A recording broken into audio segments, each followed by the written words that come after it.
to us. We've had tremendous geopolitical shocks. The war in Ukraine right now has reminded us again of the way in which our lives and our economies and our societies can be disrupted. We've seen increasing geopolitical tension between particularly the US and China over the last 5 or 6 years, with implications that has for economic relations, geopolitical relations. And of course, all of this against the long-term backdrop of climate change and other environmental challenges. And all of these things coming together in various ways and requiring us to adapt, be flexible, and of course to acquire and build the elements of resilience that enable us to withstand, not only withstand future shocks, but actually to adapt and to build and grow from those shocks. So we're going to explore all this with a terrific panel who are very well schooled in this topic. And as you know, on my immediate left, of course, Ngozi Okonjo-Iweala, who's the Director General of the World Trade Organization, a member of the Board of Trustees of the World Economic Forum.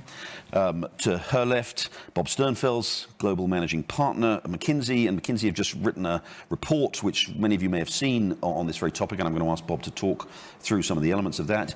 And on the far left, my far left, to your right, Roy Gori, who's President and Chief Executive of Manulife in Canada.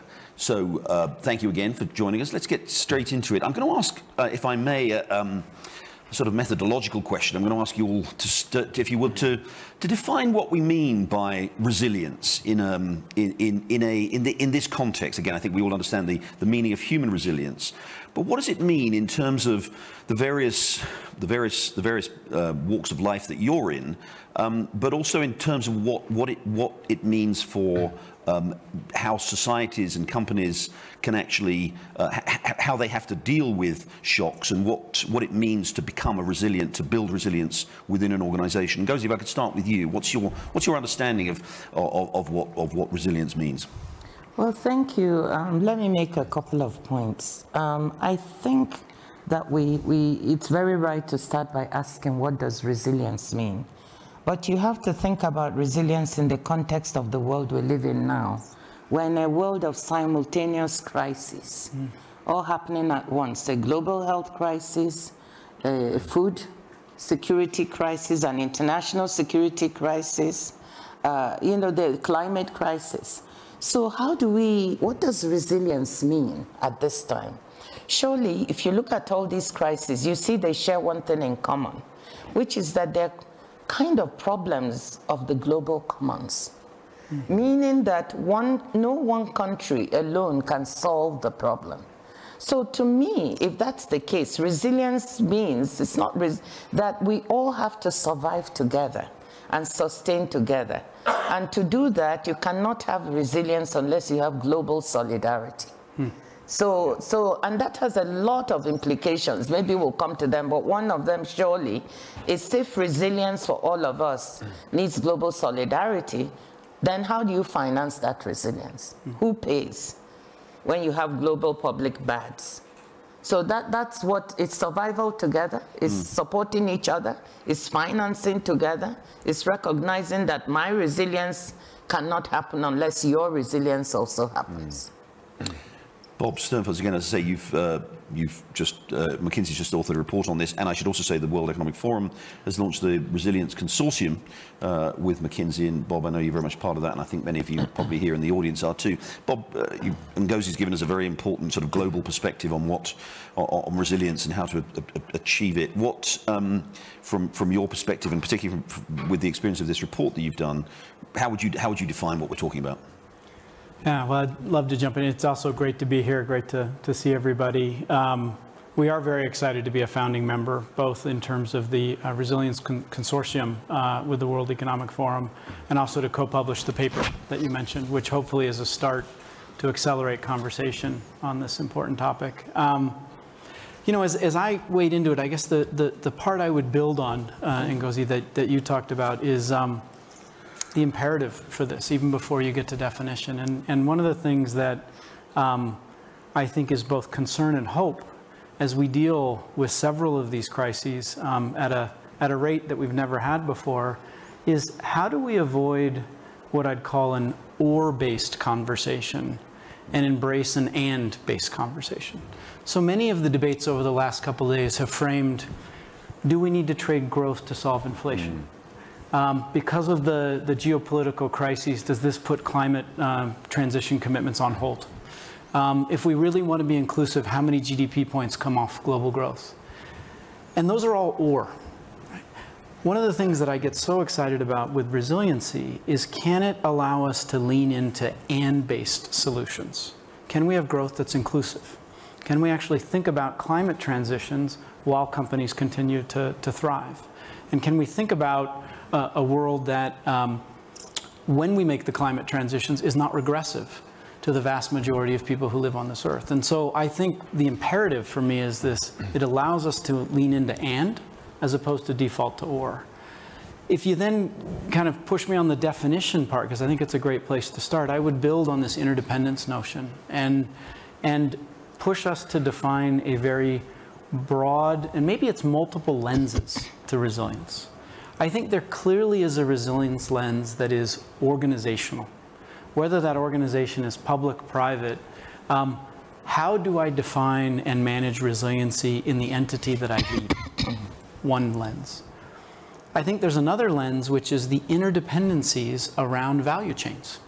When you start to think about end-to-end value chains, agriculture, commerce, payments, etc., multiple players need to collaborate to actually deliver something to a citizen. How do we think about resiliency from an end-to-end value chain point of view? And maybe the last part to this is at the personal level, personal resilience. And we were talking beforehand, and one of the fascinating conversations I've had with multiple CHROs in large enterprise is how much of your upskilling and training goes to building personal resilience in your employee base? And the reality is very little. So is there an aspect here where we build this as a skill? Right? Yes, build this as a skill. So I would tee up this notion of maybe multiple lenses to the definition of resilience. Roy Gorey, from the perspective of a major financial institution, asset manager, an insurance company, how do you approach the idea of resilience? What does it mean to you? Yeah, well, I think there's some great comments that have been provided by the panel so far. I would definitely agree with everything that's been said. I think in its simplest form, resilience is the ability to deal with challenges that could disrupt you, whether that's disrupt you as a corporation, you as an individual, or you as a government, and ultimately a country. Now that sounds simple, but that's easier said than done. It's incredibly complex because the likelihood of these disruptions is often very low, and the investment to deal with those disruptions can be very, very high. And in this world, we often think about investments from a capital perspective and a return on capital, and it's often very hard to justify investments that may be necessary for an event that may not occur. If you think back to 2019, there are very few people that would have said that we need to build resilience for a pandemic that would span the world and basically disrupt us for 2.5 years. And as a result of that, we don't put the necessary ingredients in place to actually deal with that kind of disruption. So for me, when I think about resilience, I think, A, there's a proactive element of trying to anticipate what are the things that could disrupt us and create challenge. How do we think about preparing for them, even if they are low probability and low likelihood? But then equally important, how do we build a capability to react? Because you can't anticipate every possible disruption, and therefore you need to build a muscle which is often cultural in nature, which allows you to adapt to a challenge or a disruption or an event that could be very problematic. And that's really very difficult. And I just finally add that most humans, and certainly most leaders, are optimists. They typically look at the world from a glass half full perspective. So they don't want to spend time thinking about the things that could go wrong. And because of that, they don't put the time and effort into thinking about what they need to do to build resilience for those events. Ngozi, you made the very important point about global, sort of the interconnectedness and the interdependence. With these shocks that come along, shocks are by definition unpredictable. Just as as Roy just said, no, we weren't really thinking in late 2019 about a global pandemic. As late as January of this year, again, Bob and Roy and I were just talking about this beforehand. We weren't, although we were aware of what was going on between Russia and Ukraine and that tensions were rising, I don't think most people were thinking this is going to result in a war which is going to have massive disruption, particularly things like global food supplies. How do we get into that? How do we obviously we all tend to be focused on things that we think are going to be challenges, which are challenges, and then something by definition of shock comes along which affects us. How do we develop the institutional approach, the mindset to make us flexible enough to deal with these shocks that are genuine shocks that we are genuinely not prepared for? Well, let me step back and disagree with you a little bit. Oh, okay. Some of this, you're right, but there were some shocks that were a little bit predictable. Everybody will remember the famous, even Bill Gates in 2015, who did this video.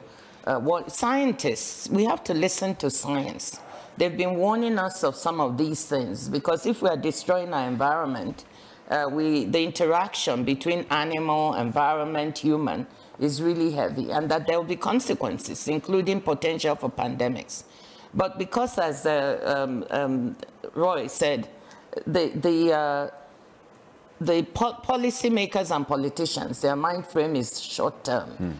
They don't really want to. I mean, when I was finance minister, just trying to get Parliament, the National Assembly, to support insuring our own buildings and our own assets was difficult, because, you know, insurance was something that may not happen.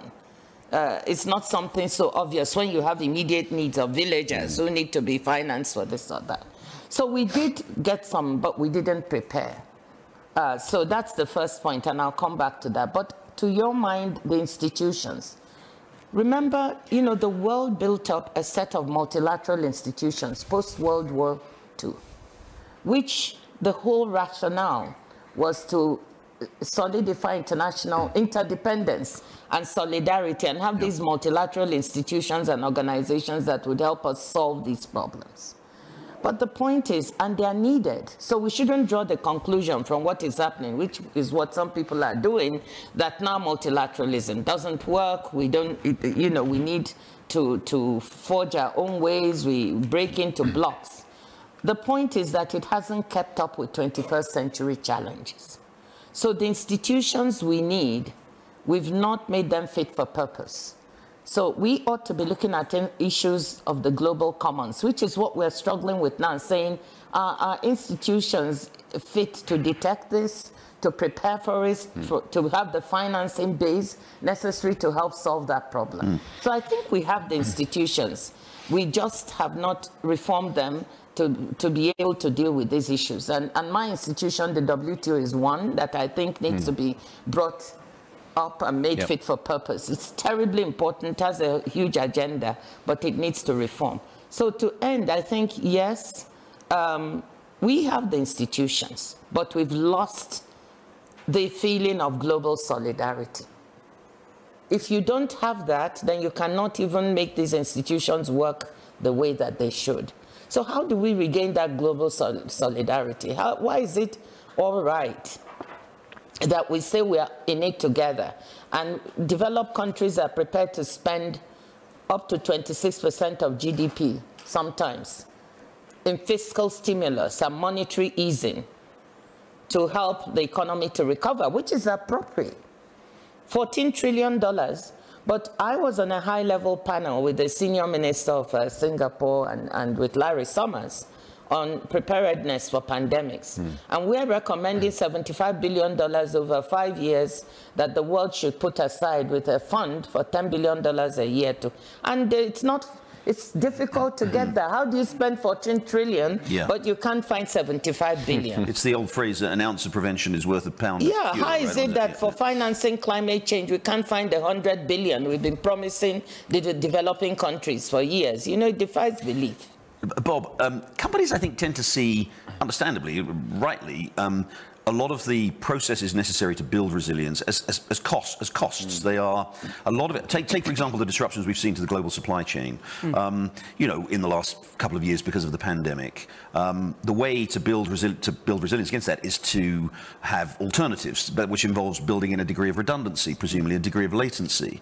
You know, as Roy said, these measures are low return, and also they're measures that are you know, sort of you hope and you generally expect most of the time are not going to be needed. How do you get?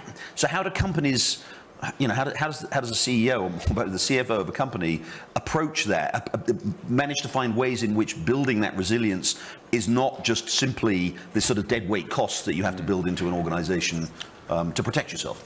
Well, you know, it's fascinating because actually, when we look at this over the right time frames, those investments are not low return.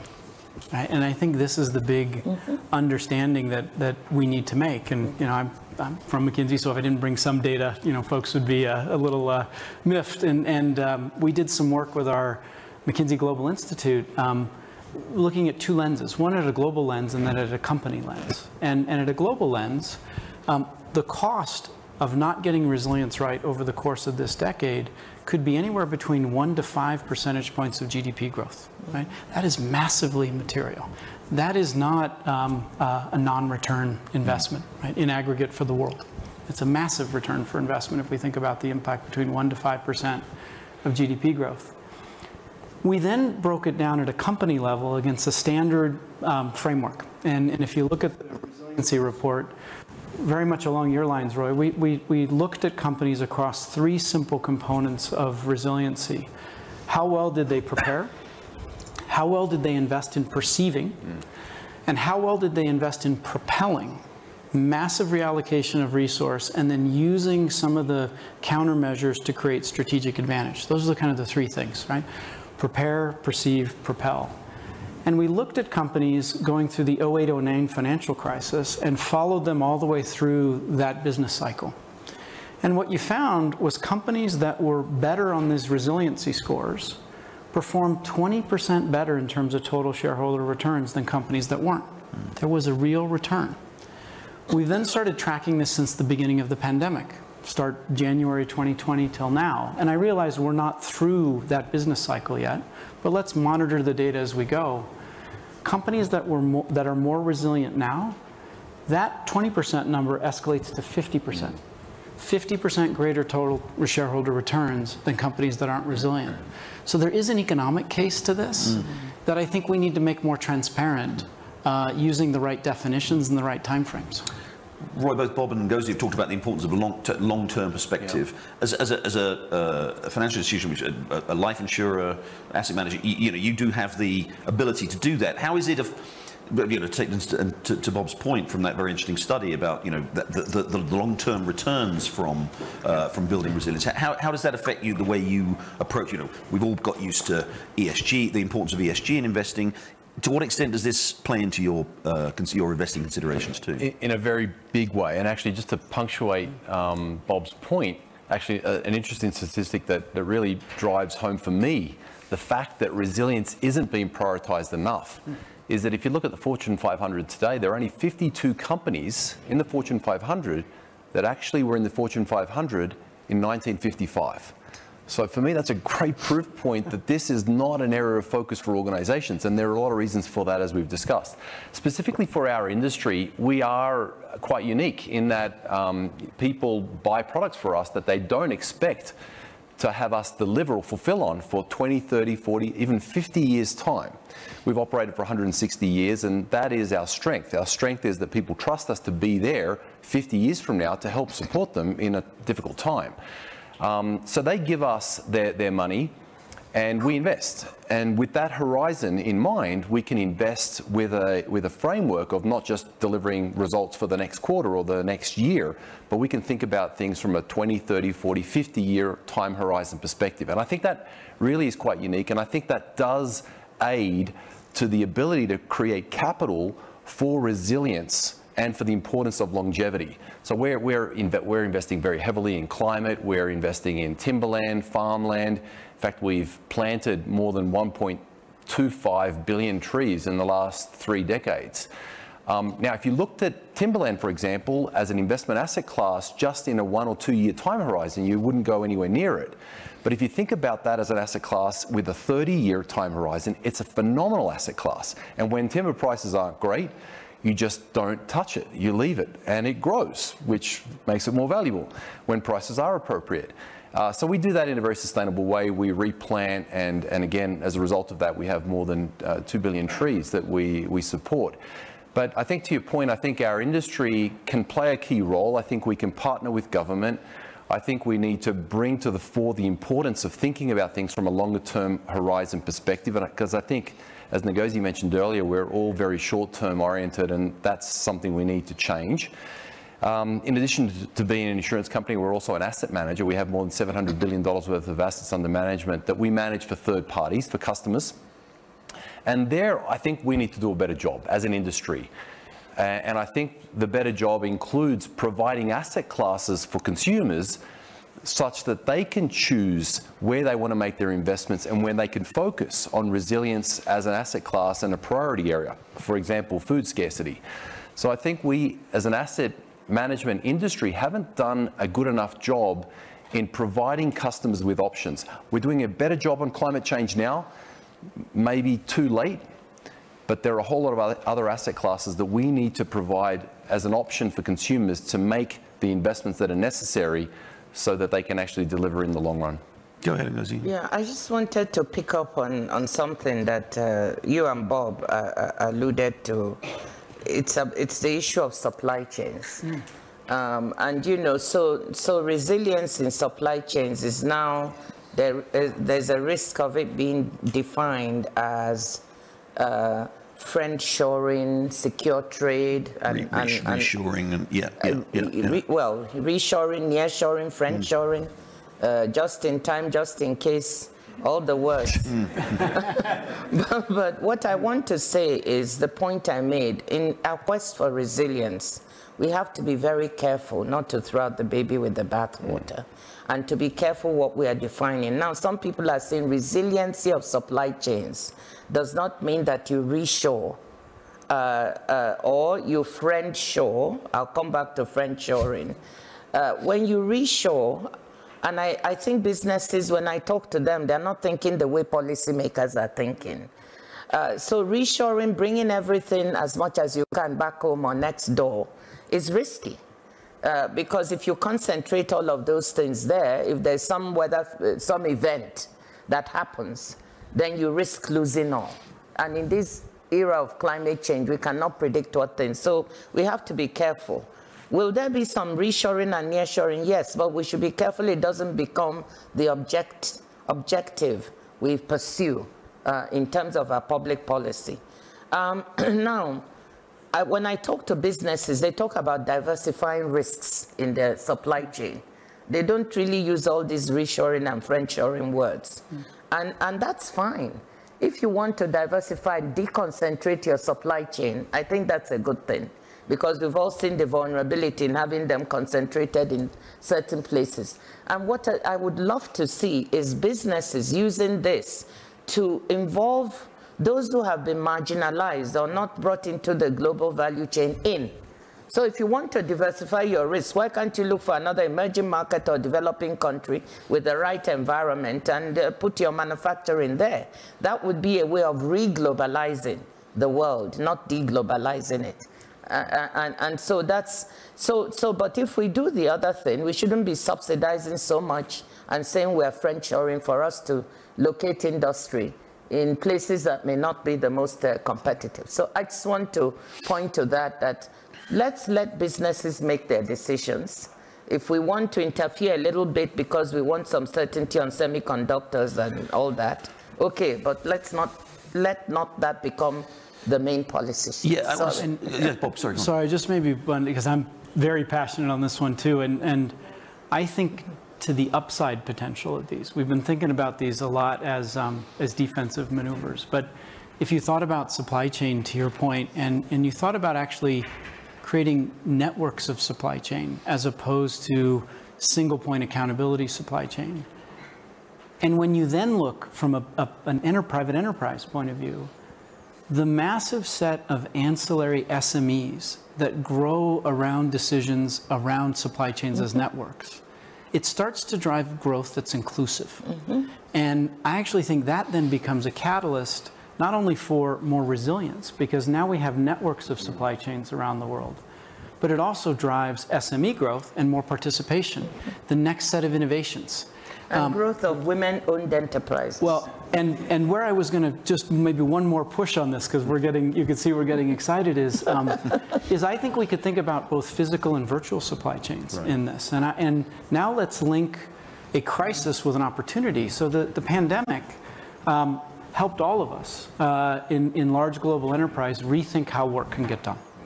And I think one of the biggest things is it democratized how to deliver expertise, particularly for expertise-heavy industries. And one of the things that we learned in McKinsey was that we could deliver expertise from anywhere in the world. And it's given rise to a fundamental rethink of where our knowledge centers could be. And so in partnership with companies like Amazon and African Leadership Academy, we're actually creating global knowledge centers in Africa. Cape Town and Kenya become sources for us now, which is a more resilient answer for how I'm going to deal with talent shortages worldwide. But also it's more resilient because I now have 50 centers around the world rather than 2 or 3 big ones. So it might not only be physical supply. And goes to your point also about that reshoring, friendshoring is not necessarily improving the security. I don't know how many of you here are in the US or are familiar with what's going on in the US. The US is at the moment going through a massive supply crisis in the infant formula and with baby milk formula essentially. And that's largely because it's almost entirely sort of self-dependent, sort of autarkic, and one major plant has shut down. So we've got to the situation where the United States has literally been sending military aircraft around the world to find supplies of from other countries, mostly friendly countries, I think, but from other countries to bring baby formula. So it is a good point, but isn't the point? I want to come back to this too, but maybe Roy can talk about that. But despite that, isn't from most companies' point of view, friendshoring is, whether you like it or not, is a reality. I mean, that when companies are faced with the kind of shock that they've seen in the last 2 years, they're faced with increasing geopolitical risk, you know, and all of the challenges that we've seen there. Isn't it, maybe Roy, I can ask you that, isn't it just whatever the long-term objective may be, isn't it inevitable that companies are going to seek to have their supplies in places that they regard as reliable? And by the way, you know, to a point, Bob, about digital, about, you know, the virtual, as one of the great shocks that I think all companies and all organizations are building resilience for is cyber risk, right? We're all doing that right now. And again, doesn't that, given, you know, perhaps this is a very American perspective, I am in the United States, but the threats seem to be from overseas, you know, from unfriendly governments and organizations overseas. And so isn't there a kind of just an inevitability about this process of friendshoring or reshoring? Roy, to your point. I think it's a great question, and I think Ngozi is right. I think what happens when you have an event is that the pendulum swings to the complete opposite direction, because that's the easy and simple answer. It's not always the right answer, though. And I think it's the lever that often gets played and pulled, and it can be and often is very political. I think the right answer is to deal with the problem at hand. And the problem is, as we just described, when it comes to supply chains, you want resiliency in your supply chains. Being dependent on one market or one country is not good business. And therefore, is the solution to completely onshore your supply chains? Probably not necessarily. And I think there is probably going to be a mixture of onshoring, but then a combination of multiple sites just on the point of manufacturing to provide you with the confidence that if an event did happen, and again, you can't predict the event. I think the worst mistake that you can make when you think about resiliency is anticipate that future events are going to be the same as the ones that happened in the past. Right.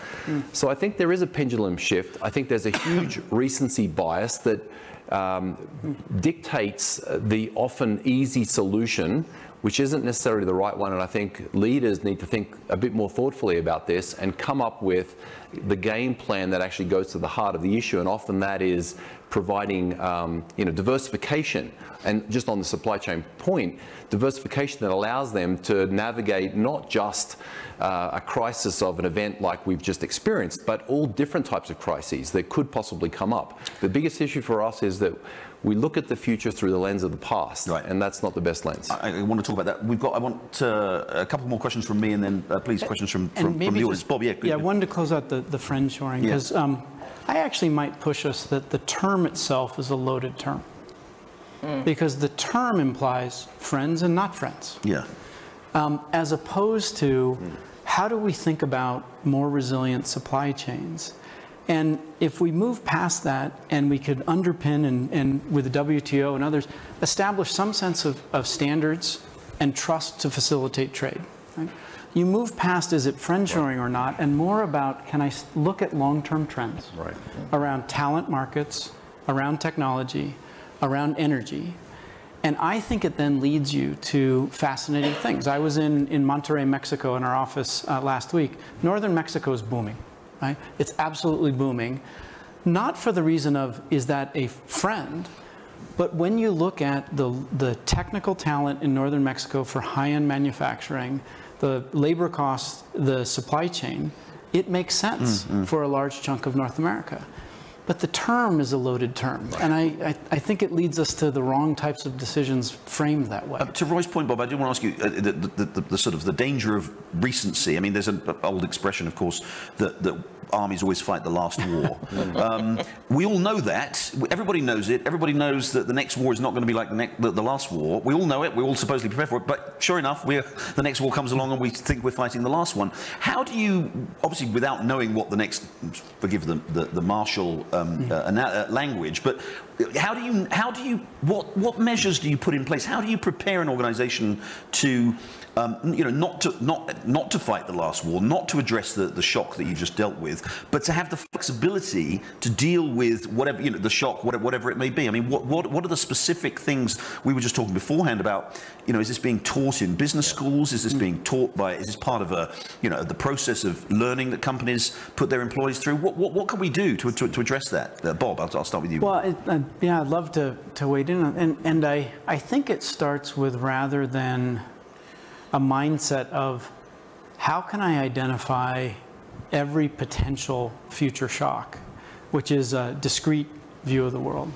How do I build my organization to be able to deal with things that I can't foresee? And where my mind goes on that are a couple things. First is, can we start to define how resilient an organization or a value chain is? And there are a set of metrics that yield, and I think we could push a little further, and you'll see this in the report, a plea to, we could start creating standards to define resilience. If you can start to define standards, leaders can then start to measure against it. After you start to measure against it, you start to say, how do I change my organization from a design point of view to build more resilience? Right. I've asked questions, everything from a CEO saying, should I have a chief resilience officer? Is that part of a top team going forward? Through to, how do I think about capital allocation to be able to have reserve to reallocate when future shocks come, and what should that reserve be? Through to the individual skill level. From a CHRO that I mentioned in the beginning, how much training budget should I put against individual building of that resilient skill? And that would, I would imagine, work back to business school. So I guess my mind goes to more of an org design question than a strategic question, in this. Ngozi? Yeah, I was going to say that, for businesses, maybe it's a little more tractable. For countries, they also need to build resilient economies and societies. And that's not so easy, given the complexities of politics and policy. But definitely one of the things I'm thinking about is that, each government ought to have some chief risk officer. And or maybe chief resilience officer. Or chief resilience, whatever. But somebody Minister for resilience. No, not a minister. That will create another bureaucracy that will not lead to any resilience. No, you just need someone to scan the horizon and be asking the question. what should we be looking out for? And it will be both local as well as global, because they're also local things that challenge resiliency. So that's what goes to my mind. You know, having been in government for quite some time, there's a need. The other thing on the governmental level is the ability to spring to and have the financing to deal with that matter. This is not trivial. Very often we don't build into our budgets that cushion that when something happens, you know, you suddenly you're able, you know, you have to do something. For those who can print money, great. You know, but if you're in an economy that cannot do that, you really need to start thinking of a contingency fund. And we did have such a thing when I was in government in Nigeria for some time, whereby if a disaster happened, you could draw on it. Because the speed with which you react when something happens is important. That's how people judge whether they're safe with you as a government or not. So grosso modo, I think we need some thinking about this on the governmental level. We obviously need to plan where we think we know a little bit of what might make us non-resilient, like now pandemics. We have no excuse now not to have a pandemic preparedness fund. Not to be able to fund the scanning of where those risks might come from. Not to have a governance system that brings together different parts of the world to try and think through what this means and strengthen those organizations like the WHO that can deal with this globally. So number one, we know some of these things, but we are not yet prepared. So let's prepare for the ones we know. Two, for the ones we don't know, because as my colleagues are saying, you can't know everything. Build your society or your business in such a way you can respond. And that means having some reserve capacity to spring back and having someone who is thinking about the problem. You know, nobody is there thinking every day about what is going to happen with climate change. You need someone to think about it and then get you prepared. Questions? Anybody? Questions? Yes, lady at the back there, please. Thank you. Sarah Williamson from FCLT Global. Maybe this is for Roy mostly, but for all of you, I'm really interested in how investors think about resilience. And we know in, for example, the high yield market, those investors have been taught to think about resilience, because if you're a high yield issuer and you go through a bump, you're out. But the equity investors haven't typically, thank you, equity investors haven't typically thought about resilience in the same way. And there's a concern that if a company has too much cash on their balance sheet, people want buybacks, or, you know, an activist will see this as fat. So how do we take this resilience mindset, which actually our fixed income colleagues probably understand, and translate that to the equity side? I think that's a brilliant question, and I think it's lacking today. And in the ideal world, I think there is a premium for resilience in equity markets. It doesn't exist today. And I think, again, what equity investors typically want is the best return, and they typically look at it from a horizon of the next quarter or the next year. I think when you have events like we've just experienced over the last couple of years, resilience and the premium to resilience increases quite dramatically. My fear is that in years to come, that wanes and we go back to the habits of the past. But I think you raise an awesome point, and I think organizations should be given credit for their ability to demonstrate resilience. As Bob highlighted, you know, the facts prove themselves that resilient organizations can actually outperform over time. The question is, as an investor, do you know exactly which of those companies are more resilient than others? It's not so transparent. So I think we as corporations need to do a better job of articulating, and not in a sales kind of way, but in a quantifiable and transparent way, how resilient we are. We have to be able to demonstrate that over time. And I think investors will start to provide and give a premium for that, which if you've got two options, two companies that are delivering the same returns quarter in, quarter out, but one is deemed to be more resilient than the other, they should have more investment-focused demand and attention. Now that is the holy grail. So I think your question is a great one. I think the challenge for us is how do we actually build that resilience premium into markets? And you're right, in the fixed income space, specifically for high income, it's there to some extent, but it needs to be there on the equity side as well. Roy, I just wonder back to that, you know, perhaps an opportunity for some cross-player collaboration to define a set of standards, because that could then lead to disclosure, to lead to transparency, which then could ultimately lead to, is there a premium, associated with companies that are better on these metrics than ones that aren't? Because it is a good question, because again, you can imagine if you're a CEO of a company that you're faced with this quarterly challenge of defending everything you're doing to a very, very skeptical market audience. I mean, how do we elevate maybe the transparency here that Roy is talking about to get so that the investors, so that those Wall Street analysts will actually give the right amount of credit when it comes to it? I mean, is there some formal framework in which you can do that, or is this just a question of talking about it more? Well, I think this is actually one of the big pushes that that we were making in the report, is that I think it's a call to action for a formal framework. And at least from my point of view at McKinsey, we're committed to investing to work with industry players to say, can we actually align on a set of standards here and actually get started? And my sense is we look for synergy rather than complexity. So as we think about all of the, again, I'm using private sector analogies, but all the disclosures we make across ESG, if you think about a component in G in particular, why isn't there a conversation explicitly on resilience? How resilient, when you think of governance, are you as an entity? ESGR. It's going to be ESGR. Yeah, or a subpart, right? So that it's not getting more complicated, but it actually becomes a set of metrics. I think one of the best proxies for an index is diversity. Whether that's global geographic diversity or business line diversity, and that's a little bit easier to measure in the absence of an index that's perhaps calculated more specifically. I think that is something that, again, 3 decades ago was valued very highly. I think it came off as a priority and a focus area for investors in the last decade. But recently, I think that's increased quite significantly, and I think it'll hopefully increase in the coming decade. Good. More questions? Yes, lady at the back there. Ling Ling from Channel News Asia in Singapore.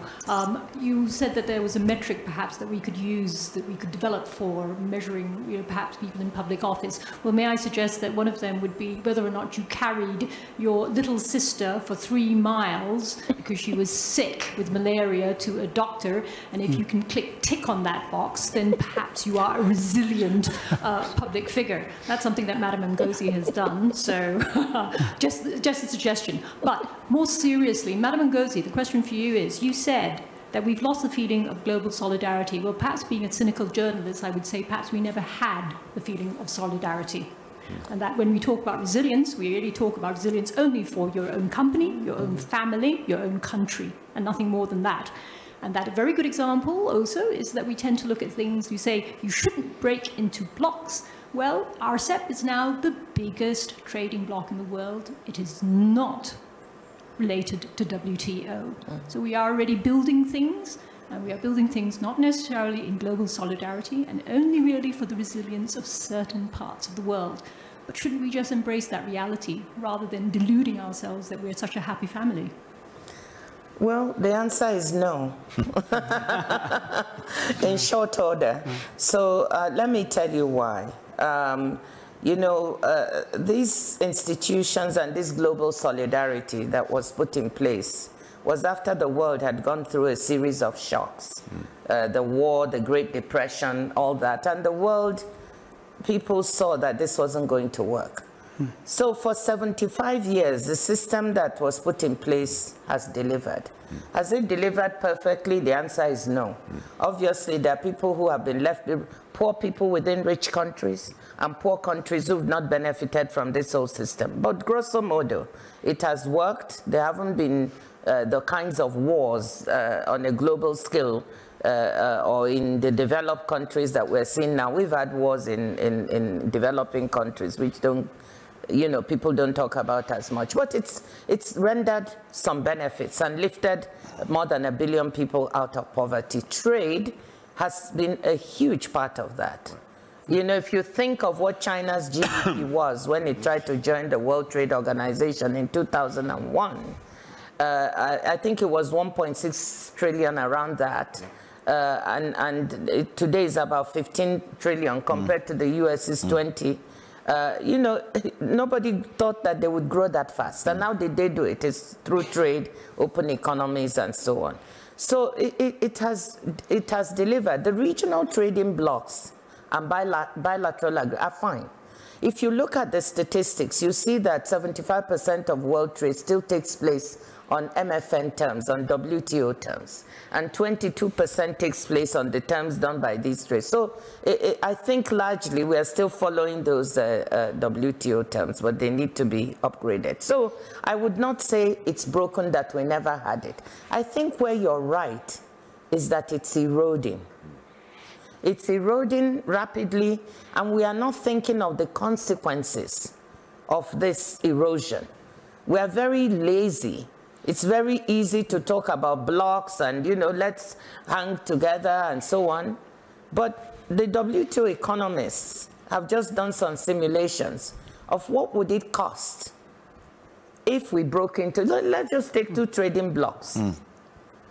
And those simulations show that just from the loss of technological spillovers and economies of scale, it would cost the world 5% of real GDP over the longer term, just to 2 blocks. And that's not taking into account other types of, you know, barriers that would come up if you broke into. 5% of the world's GDP is not trivial. It's very costly, just like the type of simulation. Yeah. So I challenge them to do that, just to show the world what's the counterfactual if we break in. So let's not, we're eroding, but let's be conscious of the direction. So you have a very important point. But if we go in that way, it's going to cost us more as a community than anything. More questions. So did see a couple of hands goes up. Yes, sir. Sam Alamayo, a young global leader, Cambridge Industries. You got a mic. Sorry. This was a fascinating panel. Really enjoyed it, and I think we don't want Ministry of Resiliency, but head of resiliency or a resiliency score.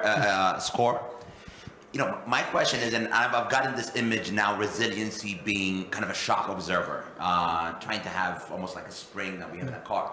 There are lots of industries that have mandated, regulated resiliency within their system, be it in the financial sector of how much reserve that they need to have when they're lending, even the airline industry of how much reserve fuel it needs to have in its design. Where is the role of regulation as well as kind of global requirements when it comes to resiliency? Because that lack of resiliency, you know, it adds for that short-term benefit, but long-term, it is detrimental for all of society, as we've seen. So where the role of regulation, and regulation could also create more problems. How do we balance that with the private sectors and governments? I'm happy to start. I think you're right. Regulation firstly does have a role, and that's probably not something that you hear too many CEOs say. But I do think there is an important role that regulators play in terms of making sure that there's resilience. And the primary objective of most regulators is to protect end consumers. So that end is where companies and regulators are aligned. The problem often is that if you look at regulation as being the only way to solve the problem, is that it's a stick. And it can't be just a stick. I think the solution has to be both a carrot and a stick, and it has to be motivated through a desire to get to the right outcome. So I think you raise a good point. I do think regulators can play a key role in building resiliency, and I think it is about working with institutions and industries to try to find the right balance and the right formula for it.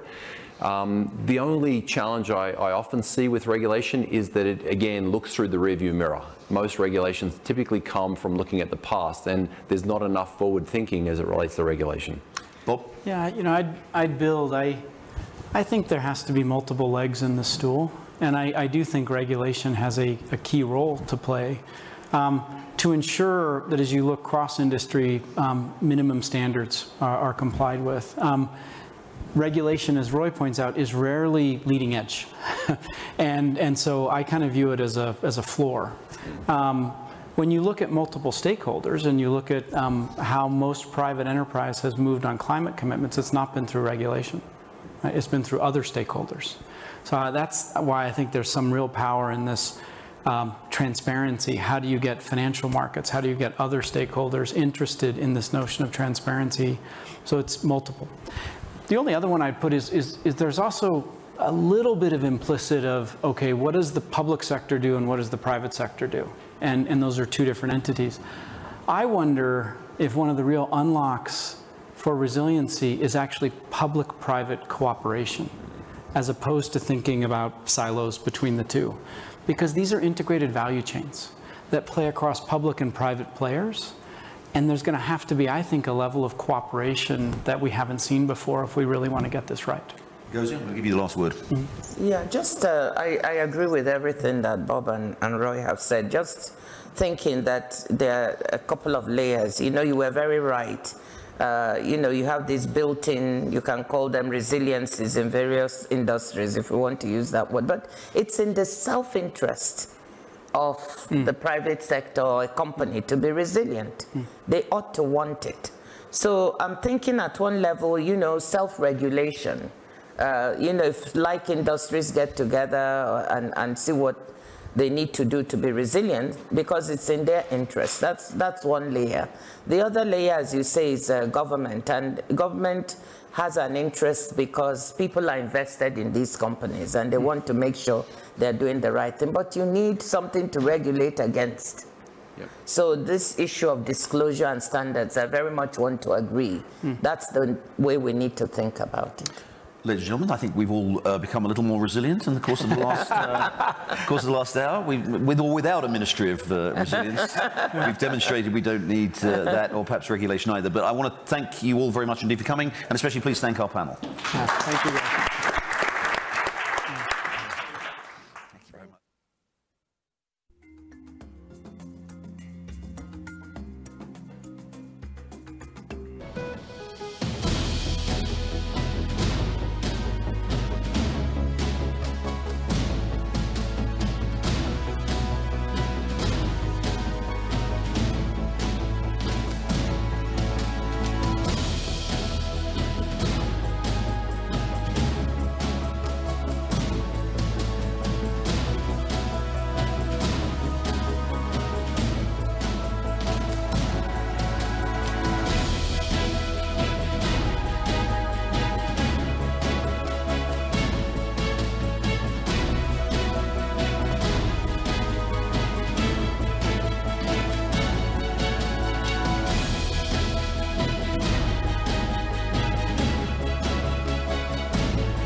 feedback and let them be part of